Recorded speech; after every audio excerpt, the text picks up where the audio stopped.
मित्रों नमस्कार, आप देख रहे हैं धर्मरस पत्रिका का यूट्यूब चैनल दस्तक मीडिया। मैं विनोद शुक्ल आपको सुना रहा हूं बाबा नीम करोली की अद्भुत कथाओं की श्रृंखला में आपको महाराज जी के अनन्य भक्त पंडित होतदत्त शर्मा के संस्मरण सुना रहा हूं।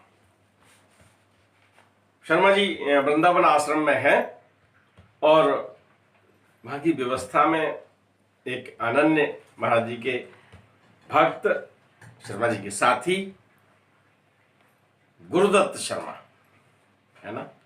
गुरुदत्त शर्मा भी व्यवस्था में लगे रहते हैं वहां पर, और जब कोई महाराज जी बैठे हुए हैं तख्त पर, भक्त मिलने आ रहे हैं, अपनी बात कह रहे हैं, वो अपनी बातें कर रहे हैं और बड़ी साधारण बातें भी हुआ करती हैं, मैंने आपको बताया है।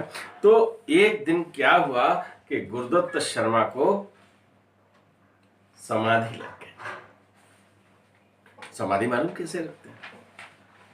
समाधि जब लगती है तो फिर आदमी को कुछ पता ही नहीं रहता, इस संसार से दूसरे संसार में विचरण करने लगता है। तपस्या करते ना जो लोग, उन्हें साहब 10 साल 20 साल कुछ खाया ही नहीं। ऋषि मुनि वर्षों कुछ नहीं खाते थे हैं, लेकिन जीवित रहते थे। कहते भाई समाधि में है ना, ऐसी समाधि। लेकिन वहां थोड़े समय की समाधि लग गई। जब लग गई तो महाराज जी ने कहा कि गुरुदत्त उठ।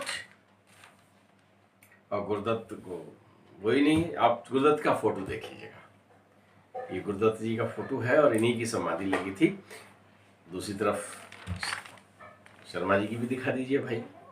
तो महाराज जी ने सबके सामने जो भक्त थे तेज तेज चपत लगाई गुरुदत्त शर्मा के। गुरुदत्त शर्मा फिर भी समाधि से वापस नहीं आ पाए। महाराज जी ने कहा उठाओ, कमरे में ले जाओ। कुछ भक्त उन्हें कमरे में ले जाने लगे। वैसे ही फिर बोले अरे इसको लाओ, इधर लाओ। बुलाया, फिर उन्हें पैर से थोड़ा सा छू दिया और गुरुदत्त शर्मा की समाधि से वापसी हो गई।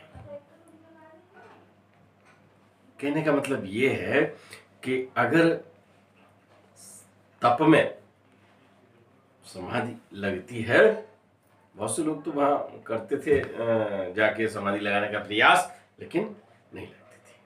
मैंने आपको प्रकाशन जोशी जो कमिश्नर जी थे, उनके पुत्र से मुलाकात हुई थी कैंची धाम के द्वार पर, गेट पर।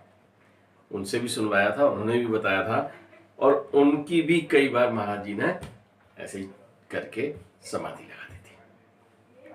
तो गुरुदत्त को जब चपत लगाई थी तो बड़े भक्त कुछ ऐसे लगा, लेकिन वो क्या था, समाधि में महाराज जी चपत लगा के भेज भी देते थे और समाधि में चपत लगा के बुला भी लेते थे समाधि से।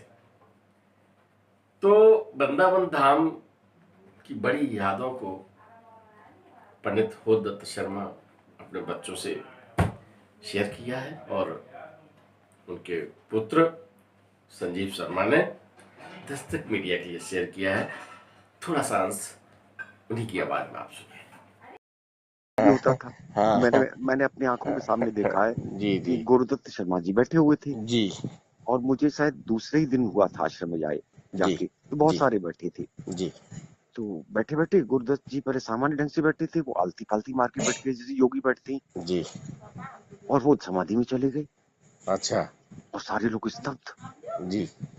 बाबा ने 2 थप्पड़ लगाए, नहीं आए लौट के। तो वहां कुछ और भी लोग बैठे हुए थे, बोले इसे उठा के कमरे में डाल दो। अच्छा। तो 2 लोग लेके गए, उठा के ले जाने लगे, बोले नहीं वापस लाओ, वापस लाए। फिर पैर से ऐसे हिलाया, पैर की तरफ बैठे थे, अरे उठता क्यों नहीं है, उठ गए। अच्छा लगा ना आपको? तो फिर किसी प्रसंग के साथ आपसे मिलते हैं, तब तक के लिए राम राम। वीडियो पसंद आए तो लाइक कीजिए, शेयर कीजिए, सब्सक्राइब बटन पर क्लिक करके चैनल को सब्सक्राइब करें और बेल आइकन दबाना बिल्कुल ना भूलें, ताकि हमारे अपडेट वीडियो